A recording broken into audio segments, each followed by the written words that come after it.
And welcome back. When you hear that tune, of course, you know it's about to get hot in here. And tonight, honestly, I'm really honored to be part of this conversation tonight. Like I mentioned, tonight, I am the only woman here. Thank God we have, I have another camera, crew. But I'm really happy to be here tonight. I had not introduced Pastor Munene. It's great to see you. Thank you. Pastor Sue has dressed you just well and nice, smart. We agree that today she's out of the set and I'm in the set. Absolutely. So this is about her. It's she's made you look really, really great. I love it. And everything, actually as we speak, your shoes, your socks, everything is on air right now. All right, guys. So thank you so much for joining us tonight. And I think you're the right panel, honestly, to have this conversation. You're surrounded today. I'm surrounded. Actually, I just feel like we should just walk away. I want to see. I should just walk away and let you guys just talk. Yeah. I think I want to start with George, because you're really into social media. A lot of people listen to you and they follow what you say. So there's this thing I'm sure you guys saw, people complaining or talking about where are the men these days, and I just want to get the overview because it has been trending. Men are no longer going on concerts, they're no longer going to the clubs, they're no longer in the places where you used to see them. I just want to know, what was your thinking about that whole conversation? Okay, first of all, thank you for having me, Betty. Sure. And I think what we need to know is that the modern man, we're trying to break away from the pressure of always perceiving men to be not emotionless, not to be strong, understand? Yes. So when women, in fact, the conversation that we had is that women are complaining that men are not seen anywhere in this field of maybe enjoyment or what. Absolutely. The issue is not that men are not absent. It's that I think men have decided to get their priorities right, whereby we can enjoy in our own way without being perceived as people who are against anti-feminism or misogynist. You understand? Yeah, those words. Those big words. So I think men are not absent. We have just gotten our priorities right. Oh, okay. That is it. Priorities right. Pastor, do you feel the same? Entertainment has been a big distraction of people who are purposeless. I think it is in this show. It is in this show that I said that you know a purposeless person by how easily they are drawn to pleasure. And what has happened is, over a long period of time, we have had men, because of so many issues, have never gotten a sense of purpose for their life. And pleasure then becomes the perfect distraction from the reality of your purposelessness. But as my brother here has said, slowly by slowly, men are beginning to get their priorities right. Gotcha. That you are not a man because of the number of women you keep, or you entertain, or you take out, or you are seen with. You are a man because of the vision that you are building. And over a period of time, men now are taking their time, actually their resources, both time and money, to focus on building their vision. But also we need to be very alive to the fact that many of our women today are able to afford their own entertainment. Because previously, maybe 10 or 20 years back, if I was a woman, I needed somebody to take me out and pay for the entry, for the tickets, for the bills, and so on. But because of the empowerment of the girl child, and now women are more enterprising, they're able to build their own organizations and so on, and they're able to start a journey towards financial independence. You find that most women really do not really look for male company when it comes to going to those social places. Right, but it's evident that they miss them, because that's how that conversation actually started. Pastor Munene, let me come to you. What do you feel about that breaking free? That men seem to now have already started having already.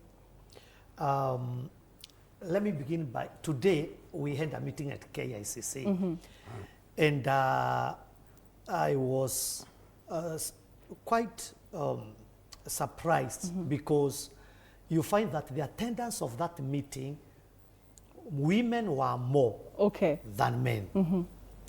And I began asking myself, where are men? Why are men not coming to really get empowered? Because you find that most of the men today, they are, you know, like not comfortable. They are learning away from places where they should be empowered, where they should be nurtured and all that. And I feel, to begin, I want to say that most of the men today, they are trying to identify themselves. Like there's too much noise outside there, and one is trying to like find his space as a man. When you say noise, what kind of noise are we talking about? You know, the sort of expectation from the society, from the community, even from the church, you know, all over. And you find that we are trying to really talk about what a man should do and what he should not do. And most of the men today, they are trying to find their space in today's society. And I feel that the time has come, and I thank God for Doc, what he is doing together with so many other people, to really speak about men. And even today's show, what we have come here to do, to talk about this man, because we must give man his space. We must empower the man. But if you look at today's, the way everything is framed, the women are so much empowered. We are talking about women. Even when there's something about men, there has to be a woman involved. Somehow. Yes, it's something about men, but it's more about women again. So you really wonder, where are we? Yeah, like for if it's Father's Day, there's also women who also say they have a father. Father roles. Exactly. So man is struggling to identify himself in the society. Man is struggling to find his footing in the society. But I believe with the whole of my heart, if men, we are intentional and we go back where we are originally we were supposed to be, because where was man supposed to be? From the very word go, with God. But when man began to withdraw his presence, you know, from his creator, that's where things started going wrong. Even today, go to the church, you'll find that women are more than men. Go to many of the meetings, unless maybe men are taking nyamachoma, they are on a busi mahari, you'll not get them so much.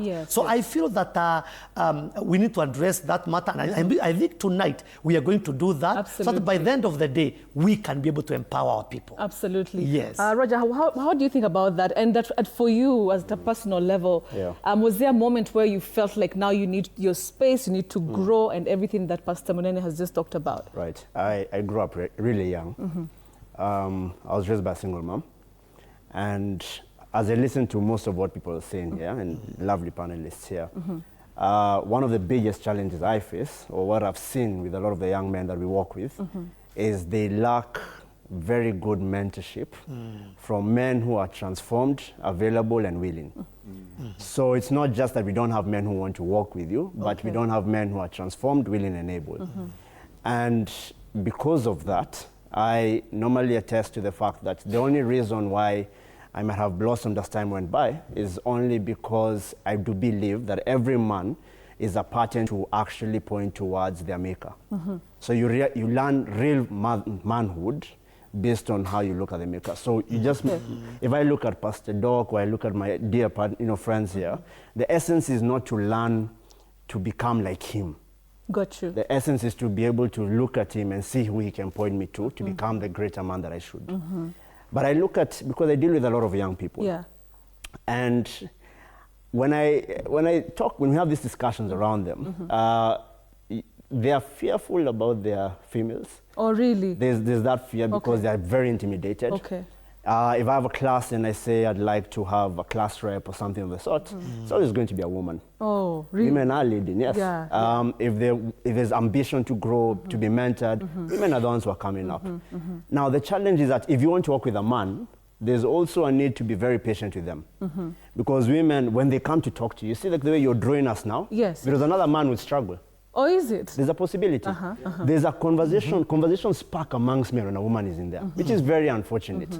But if what you talk about this, so if it was a male host right now, you guys will just be, scatting be like, hey man, that sports, a good conversation. Like who? So you don't really get deep inside. The vulnerability doesn't trigger that fast. Okay, all right. Coming to the stereotypes, George, what stereotypes do you know there are out there about men, and what is it that you'd want to change? Okay, first of all, before we go that, we need to do away with that narrative of saying that the reason why we lack men into those social places is because women have become more empowered. Yeah. You know, according to the data from the Bureau, the Kenya Bureau of Statistics, it says that men between the age of 25 and 35 there, they are still dominating in the both formal and informal sector of employment. So we cannot argue that the girl child is more empowered in such a way that men are lacking in those social places.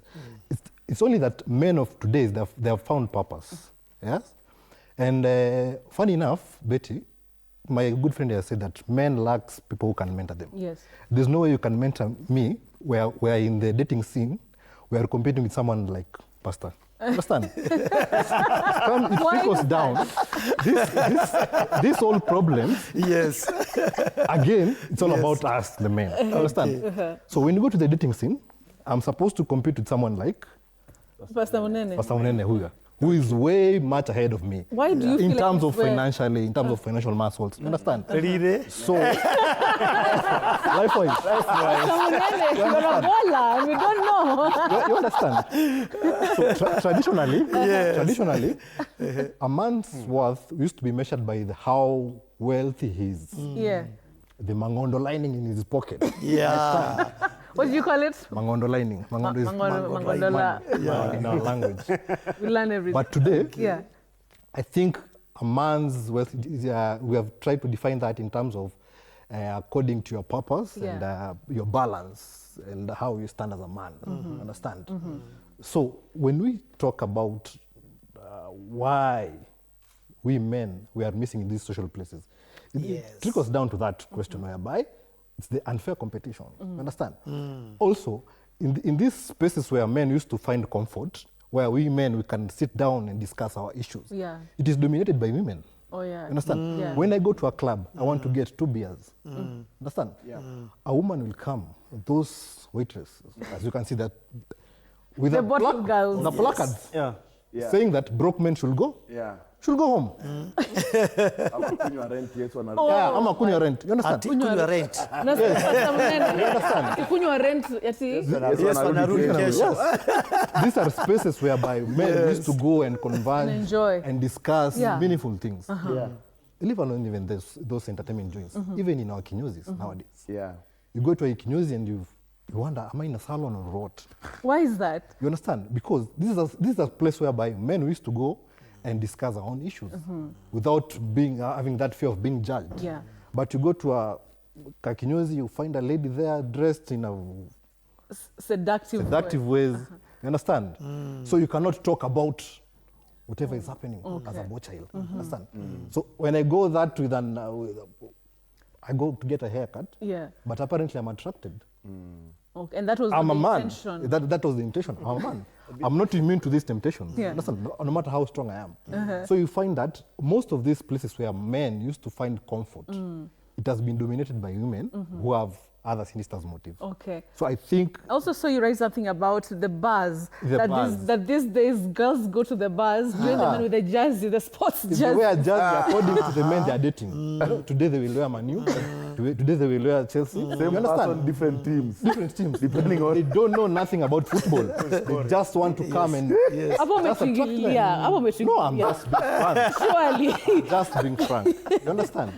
So men nowadays don't feel, they don't have a place where they can converge and discuss their issues. I mean, that's why you are missing in those places. But let me ask you, from what Roger said, especially when men can come together, like he said, it is very hard for you guys to have those conversations because first of all, munaanza kupimana. Pastor Munene, you're already saying, Pastor Munene ako pale juu, that's why he can be able to date whoever, right? So is it really true that when you guys lack those spaces, and that if those spaces were still available, you guys would have these deep conversations? It depends with your crowd or with the people you're hanging out with. Do you have friends yourself that can? In fact, deep. My best friend is almost 50 years. So when I go and sit down with that guy, I cannot talk about women. I cannot talk about alcohol.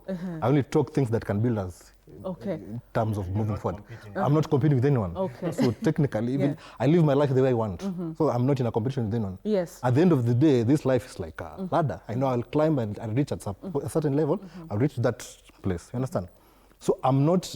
Maybe it's all about the group that you're hanging out with. So it's not about competition. It's not about competition. Never. Pastor Doc. Yeah. Yeah, I think traditionally, men have been brought up to be these strong creatures who are emotionless and who are not needy emotionally. I was having a conversation with somebody today, and we were just talking about how men have been told that, you know, you have to be strong, you have to win, you have to possess, you have to own for you to earn your space in the society. And so what has happened over a long period of time, men have come to accept that for them to be somebody in the society, there are certain things that they need to have. And one of them is you don't need to show any manner of weakness. So like, for example, now, if men are to gather together and we are talking about being vulnerable and talking about our weaknesses and our challenges and so on, it's very unlikely that men are going to open up, except if in that crowd, those people, the relationships are deeper than they look. But what makes a man is what we call ego. Ego is not pride. Ego is masculinity. And anything that will make a man feel like you know, his masculinity is being taken away from him, he's going to stay away from those kind of things. So you find that over a period of time, men have become these people who are strong on the outside, but on the inside they are crashing, or they crashed long time ago, or it just needs one crisis, and that man is completely down. So we have to move from this traditional approach that men don't cry, that men don't bleed, that men don't struggle. Men do struggle. Right. The only reason why we don't, it's not, you know, for like women, when a woman is going through a crisis, I'm telling you, her cousins will know. We will call everyone. Her sisters will know. Everyone. She will call the mother. The mother will say, I never chased you home, baby girl. Come back. home. Yeah. Which man will the father, what will the father call a boy who is going through a crisis? Nobody will call you a baby boy. You'll be told, just about you have beards on your face and you're still crying. Man up. Yeah. You know? You know what I mean? Yeah. So over a period of time, men have bottled up a lot of things. And I always say that men are just one crisis away to completely collapsing. But we need to change that narrative to accept that in as much as we have ego and we have masculinity and we are supposed to lead and provide direction, especially for our families and so on, that we are also emotional beings, and to open up spaces where men can be able to talk about their struggle. The reason why men don't talk about their struggle to anyone, right, including their wives or their girlfriends or even their siblings, is because of the fear that it is going to be used against them. You can imagine this guy comes and says, you know what, guys, let me be open. This is what is happening in my life. I am not the way I look. These are my struggles. If he's married and he tells that to his wife, first of all, it's going to be a shocker to the wife, that how can you? And it will be read as being a hypocrite or a pretender. But if you flip it on the other side, if it's women, nobody will ever say hypocrite or pretender. They'll just say you're going through life. But you see, for men, it's complete judgment. So men decide to keep quiet, because if I say what I'm going through, or if I open up, whether to other men or to women, it's going to be used against me. So many men die within themselves. They look strong on the outside, But they just need one crisis. And that's they're now completely collapsed. explain, I pick now from where you have left, thank you, Doc, why there is a lot of mental issues with the men, suicidal, again, with the men, and most of men, someone will get sick, and probably maybe even your wife does not know that you are sick. Yes. Yeah. Isn't it, Doc? Oh, yes. Oh, yes. I've heard of cases, even where somebody will go to be admitted in the hospital. And the wife does not know. There are men who are admitted for 2-3 days. And they will never tell they can't. Wow. So that tells you the kind of crisis, that is there with men. Someone could also be like, you have got a wife who is battling you. Anakuchapa. That's so true. Tell me the truth. Absolutely. Kama nitaenda kwa doc nimwambie, doc unajua nini? Suu siku hizi amenikalia, ananichapa. Na wewe ni mwanaume na bagapi? It's so true. Actually, it's quite sad. Yeah, and most of the time I end up like maybe die with depression or maybe run away, and by the end of the day I destroy that family. So I think it is need really to really see what can we do to help our Where should the men find this strength? Like the things that you're talking about. Wow. Now, Roger, let's hear from Roger before we get I want to jump on everything they're saying. This is my biggest concern with men. They lack they don't know who they are, which is an issue of identity. I like the way we attest that they do, but they don't. These definitions we're giving them provide what is not their identity. It's just their roles that they play. Gotcha. So unfortunately, men are stuck thinking that's who they are. But that's not who they are. Right. So if they lack identity, then they lack purpose, which is why they're here. And if they lack why they're here, then they lack destiny. Where are you going? And if a man doesn't know where he's going, this is why we have a lot of women asking men, what are we? Yes. That's a very dangerous question to ask a man, because it means that he therefore lacks all these other things before. Now, when I try to look at men historically, let me give the game of chess. Again, the game of chess, the most powerful piece in the game of chess is the queen. But even if you capture the queen, the game doesn't end. The game will end when you kill the king. Okay? So historically, by war, we would always take the men. Okay? So that whether it's pre-colonial times when we would, when we're capturing, we'll take the men. At war, we'll kill the men, leave the women with the children. So we have a generation or a society right now that has been raised by women, okay? Which has then brought a lot of dysfunction in the home. But you remember, those women also raising sons. Gotcha. Right? Now, the challenge comes in with the fact that these men are now coming into a world where they're trying to redefine who they are, and therefore they try to pick up truths or facts that they think this is pizza of who I should be. So I should be providing, so we'll pick one thing. Gotcha. And then if you're not providing, you think you're less of a man. That's a role, it's not your identity. It's not the identity. Or a man should, so if you find some of these conversations where they're saying, oh, men are not able to speak because someone is going to laugh at me, it means that we also have weaker men who are listening to you. Oh, really? Yes, because if I can't come to Pastor Doc, if I can't come to him, if I can't come to him, it means these are also weak men. Because if I can go and talk to you and then you go and... You make it a joke. Yes. And it means you're also a weaker man. Right. Because you therefore don't understand who you are, and you don't understand what he carries, you don't understand what this guy can do, you don't appreciate that if this man succeeds, he is going to thrive multiple generations after him. So short-sighted, you just see. It is very short-sighted. So if he comes to me and he tells me, hey, bro, I'm struggling, I'm like, my goodness, I'm not seeing your struggle, I'm seeing who you are first. So I can listen to your struggle because I can keep eye of who you are, as opposed to focusing so much on, oh, you're going through this, you're a useless man. I start defining you by your situation. How did you arrive here? As opposed to who you really are. Roger, let me ask you the identity bit of it, because you're saying that is where the problem comes from. How do you find that identity? Man is simple. Men were primarily, there's a place that speaks of the fact that there's an eternity in every man. Okay? So men try to seek for what can fill the whole of eternity, because there's eternity in every man. So that's why initially they were seeking for it through pleasure.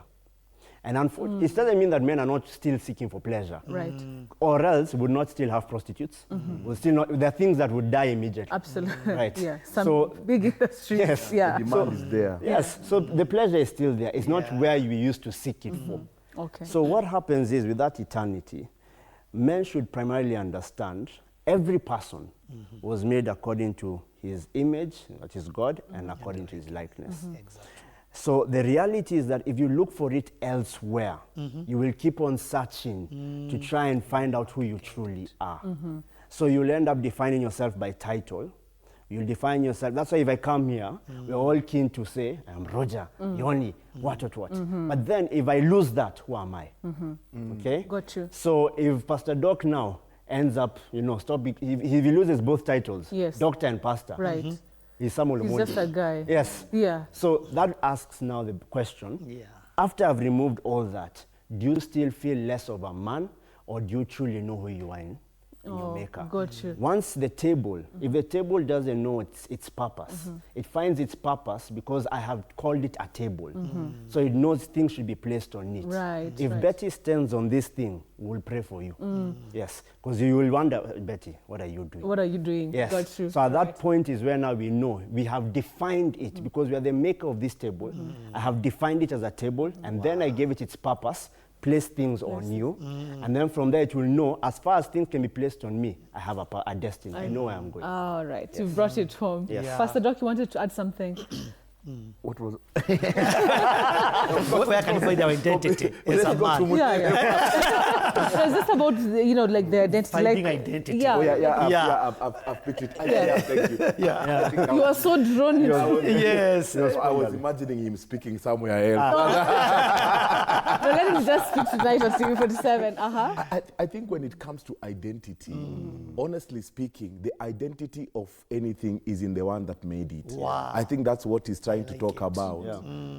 And if we do not know the identity of a particular item, it can be abused, it can be overused, it can be misused. If I don't know this thing is for taking water and I need to drive a nail on my wall, Yeah.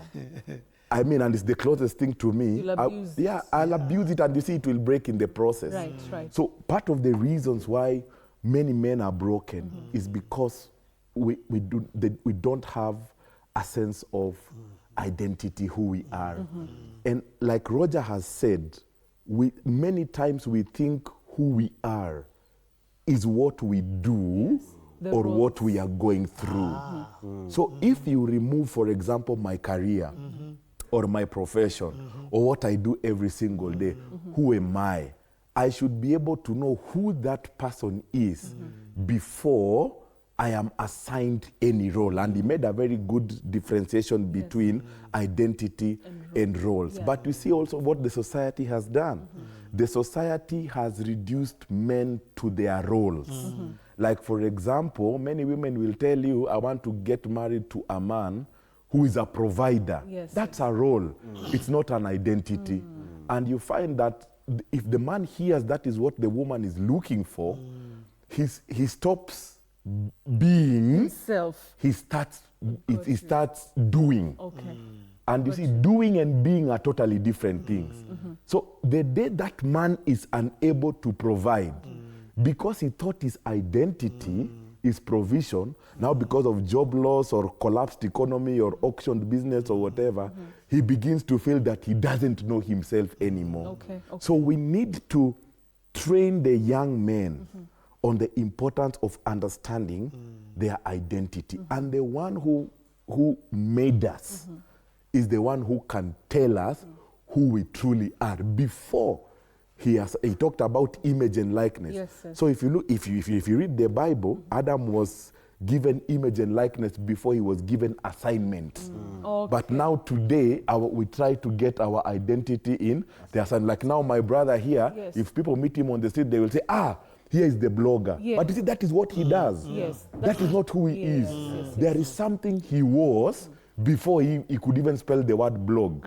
So we need to push our mentorship structure in such a way that we are raising the next generation of men or boys who know who they are. They should just know that they are okay the way they are. They were made in the image and likeness of God. That's their being.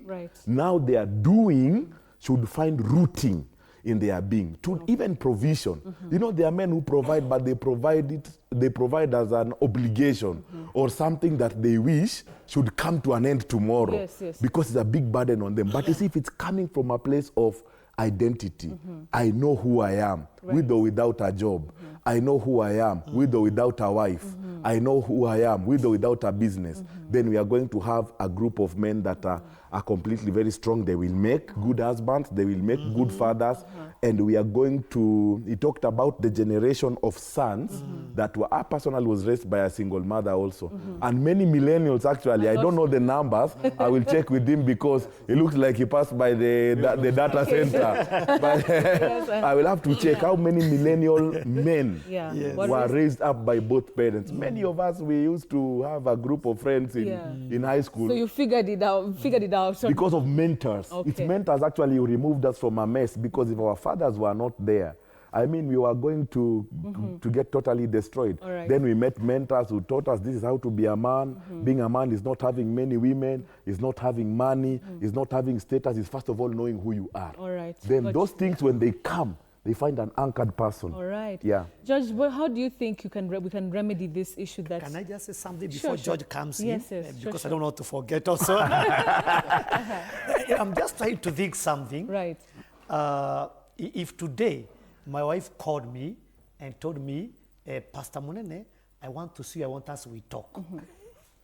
What do you think comes to it? It's like a sermon. It's like being summoned. Like you've been summoned. Exactly. I have to know why you guys fear that thing. Let me tell you. I cannot have a whole battalion. He will pick it up from there. Let me tell you. And this one is an advice to all the women who are watching this show. Tell us. Men do not respond to instructions, directives, or orders. Say it again. They respond to suggestions. I always tell people, I tell women, if you want your husband to do something, bring it as a suggestion. Don't bring it as an instruction or an order or a directive. Look at the smiles. Very true. Because they are agreeing. Because it's a punch on the ego. Every time a woman is talking to a man, the man will first of all check, am I still seated on the throne or have been dethroned? If he feels dethroned, that conversation will not pick from there. Please continue. You know, it's like you have already... Now we know. Yeah, what I wanted to say. But most of the time you find that, and it is something that I would want to ask the ladies, the women, the mothers outside there. Please know how to communicate to your man. Oh, yes. Because quite a number know how to do it, but also you've got a number who don't understand how to handle their men. Even when you've got something sensitive, something that you want to talk to your man, just get, you know, a language on how to go about it. The how is important. The how is here very, very important. Badala ya kuanza na umbaya wako, kwanza mwambie uzuri wake. Not this way. Unakuja tu hivi kidogo. Exactly. Mwambie uzuri wake. We baba fulani, you know you are a very good man. You are a very good father. You have done this and the other. Then bring in now the issue that you wanted to bring in. But you find that there are a number of people who, when they meet the man, you want to pour, you know, whatever is disturbing you. It's a fight. Exactly. Poison, you're ready there for exactly. And I think from now there, a man will broke, a man will shut, and they will just sit there, you talk, and then umemaliza. I'll give you an answer later. They don't even give you an answer at that very particular moment. So I think we need to know how to really, you know, handle each other in the best way possible. Hiyo kitu nakaa Pastor Munene It's a big thing. It's a big, and I know he's speaking like that because he's a pastor and he handles family issues. For most men, the issue has never been the what. The issue has always been the how. For example, you cannot tell me we are not going to sleep until we talk over this matter.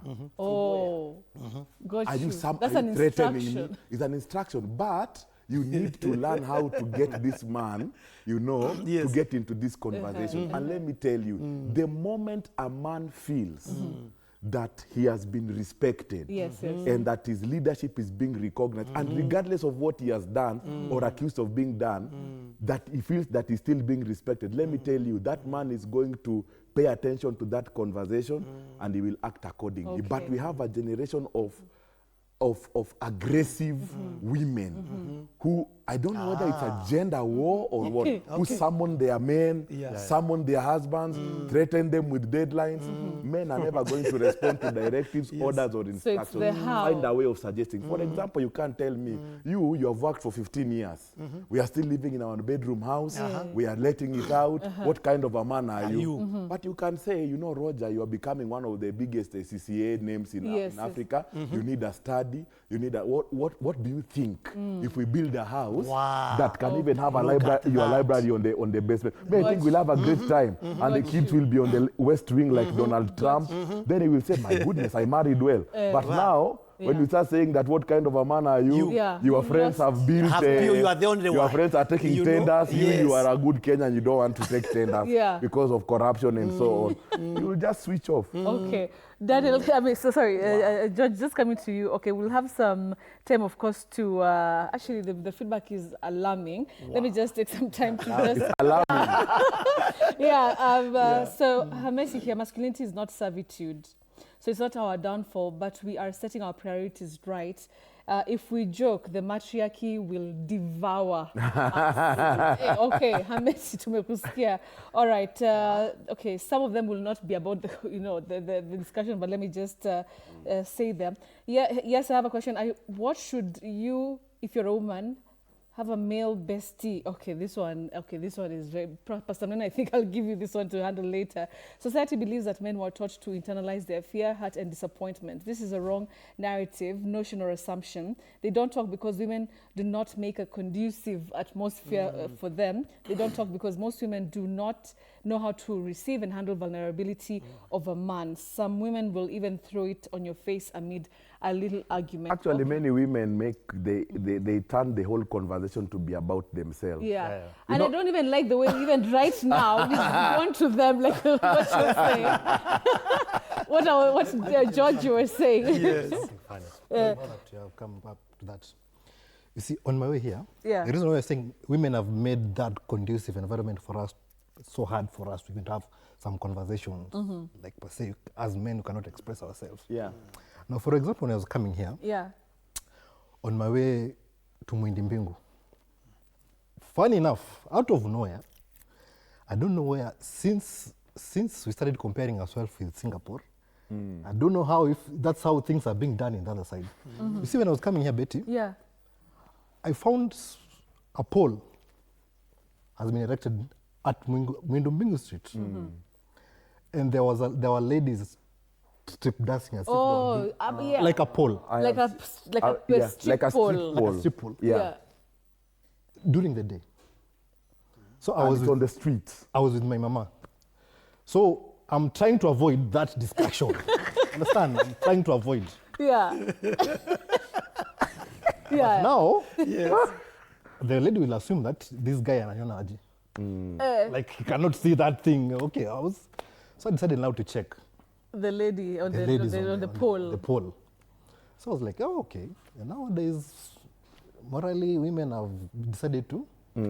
So my mama was like, now we have turned it into something like it's something that it's women that they're doing on a normal day. Understand? The conversation has switched. The conversation has switched. Understand? So women have made this thing hard for us. Whereby there is no place that as a man you can just stay and have a conversation about anything meaningful. Understand? Something that it must triggers you. But let me ask you, George, okay, in that conversation, what would she have said, honestly? You know, you've seen a lady on a strip pole. I've seen a lady on a strip pole. Okay, she expects me to assume, and at the same time, she expects me to make a comment about it. You understand? As a man, what do you do? As a man, what do you do? Comment on this. Okay. I don't have his problems. Let me first start with that. These are not problems that I wanted. Let me say something. I was just minding my business. Not your heart. Let me say something. Okay. I was raised by a very strong woman. I have a very beautiful, amazing wife. Yes. Wow. And I do think we got it wrong. We are too focused on gender, that we are throwing it to women and we are throwing it to men, and we forget that the only people who are in this world are those two, and confused others. So, so primarily because of that, the issue is not the gender, the issue is the people. Okay. These are humans you're dealing with. So when I'm listening to some of the conversations, like what Pastor Munene was saying, communication is not a gender issue. Communication is a lack of understanding of who you are and a lack of understanding of how much you love yourself. Because the degree to how much I love myself is the degree to which I'll address you. Oh, gotcha. So the thing is that a lot of people have a lot of lack of understanding, lack of knowledge of who they are, and lack of love. Now, you have to realize every woman had a father. Oh, yeah. Absolutely. So, as a result, this lady might have also grown up without a father, or with a father who was absent. There are places where they have gone to, where even for them, how should I learn how to address the man in my house? What is the pattern I have seen that will help me to do this? I believe strongly, because the man is the leader, he should be more emotionally aware of himself than the woman. So that as the woman picks up with him, there's a way he can calm the storms. But the fact of the matter is that we have gotten to a point, if my wife and I guaranteed were to walk and we saw the same thing this brother saw, we will discuss it like normal humans should. That means we are very abnormal humans.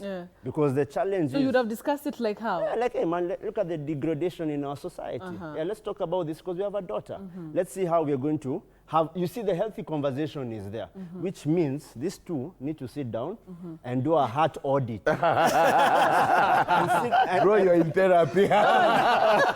and be able to say, by the way, why did you react that way? You didn't respond, you are reacting. If, you know, every time, we have a doctor here. If I give you medicine and your body reacts, there's a problem. But when he comes and says, Betty, your body is responding to medicine. It's a positive thing. Which many people are reacting. So I can be driving. You can take, for instance, if I came with him and I just blocked him on the road, this guy will insult me. He doesn't know me. That's reaction. So I'm just like, by the way, why are you doing that? So we have a lot of reactive people in our society. And unfortunately, they've brought it into their relationships and they are hoping that in that space, they can also react to you. So that is why we are now finding a lot of people having this back and forth. But as I sit down, I mean, I don't see male or female. I appreciate that there are things we should do to bring unity. But I think we have fixated our minds too much into your female, your male, your what. And I appreciate why we do that is because there are some people who should rise as others help. So when we say that women are our helpers, it's not to degrade them or to reduce them. Anyone who needs help means they're weak. Yes. So it means that if a man says he needs help, he means that he's also weak. And that means the woman is strong to fill in those places. But if the woman can't fit in, because even for her, there are some things she's not grown to, it is hindering, unfortunately, the man to also be able to fit in or to fill in even to her cup. So my issue is not necessarily the things that we're talking about. It's if I notice how you're speaking to me, it's not because you're a woman. There's a problem with you. As a person. As a person. Let me say something. George. Now, I know I've done certain things. You have to get out of therapy. See, the conversation that I had with my mama when I come in, as we normally have a very cordial relationship. But I can even comment whatever I'm seeing. I was like, they're nice. See, there you're going home. Okay. I see why you... I can even comment. They're nice, you say. But now, we cannot run away from the fact that the society of today, it favors the girl child more. You understand? If today, by mistake, I don't say, if I engage in an altercation with my mama, either we fight, I'm not supposed to retaliate. You understand? If I retaliate, already I'm a villain. No one will want to hear my side of the story. Technically, I'm already a villain in that case. Understand? Guilty. So as men, we are forced to have in a position whereby we retaliate in silence. You understand? We fight in silence. Okay. Yeah, by withdrawing. You understand? So sometimes you can find a man seated somewhere, he's just out of this world. He is out of this world completely. But he's fighting demons inside. You're fighting maybe your partners emotionally or mentally. Yes. You understand? Yes. You're punching her, but mentally. You cannot do that physically. Yeah. Yeah, you understand? So we need to, this trickles down to where we need to understand where the problem started kicking in. You understand? Most of us here we have been raised by single mothers. But we have that sense of identity. Understand? We have that purpose. We can identify ourselves as men. Understand? We move as men, we act as men. But there are people who have been raised in the same single mother, but they cannot identify themselves as men. You can see this is a man, but he identifies himself as another thing. I'm not saying I'm not homophobic. Right, right. You understand? Those issues were not there during our times. So we need to ask ourselves, where did we start? Where did the rain started beating us? You understand? Nowadays, even you go to the hospital, doc here, you find women taking their boys for circumcision. You understand? Yeah. So that is where the problem started coming in. Understand? As much as we are trying to do away with traditional, we need to stick to those virtues and the values that we used to have back then. Right. There's something as a human you cannot do. You cannot discuss with your child about circumcision. Take that boy to the uncle. Okay. Understand? So mentors. You mentor them. Right. No one has a problem with single motherhood or what. You know, people normally understand these masculinities. Masculinity issue always come with a discussion whereby men nowadays don't value single mothers per se. Yes. But that is not the discussion. We are saying it's good. There are people who are raising their kids as single fathers. Understand? But at the end of the day is how you mentor these people. Okay. Understand? Yes. As a lady, you need to understand you cannot discuss some issue with this boy. If in terms of circumcision, take this man to the uncles. Let them do that thing. Understand? But nowadays, women take the kids to circumcision, that is where the problem comes in. All right. When this boy comes to the public now, he doesn't identify himself as a man. Okay. Because he has been mentored with something else. All right. Got you. But it also maybe puts a challenge to the men to just maybe be present. Yeah. You know, to be present maybe. Children. As you answered that, I'd want us to bring the conversation home and how men can also improve themselves from the things that we've talked about. I think men need to find a way of being present in the life of the children that they are raising, both the girl child and the boy child. Because by the time a boy is 18, 19 or 20 and grew, I mean, just go to Kariobangi here, the boys who are being arrested with the bang and, I mean, who comes to bail them out from the police cell? It's their shoshos, not even their mothers. Their shoshos. Their fathers are not there. We have a very huge fatherhood gap. Boys have become men and they just grew up. They were never raised. Because see, naturally or biologically, you'll grow up because with time, you know, you have to be a man. But they were never raised. So we need to sound the alarm and talk to the fathers today that they need to be present in the life of their children. And that needs to be made possible also by the mothers of these children, because also there are politics there. Number two, we need to build a very strong system of mentorship. Where one, even if it's not your biological father, it could be now Pastor Munene here. He's working with 10, 20 young people. He gathers them every month in his house.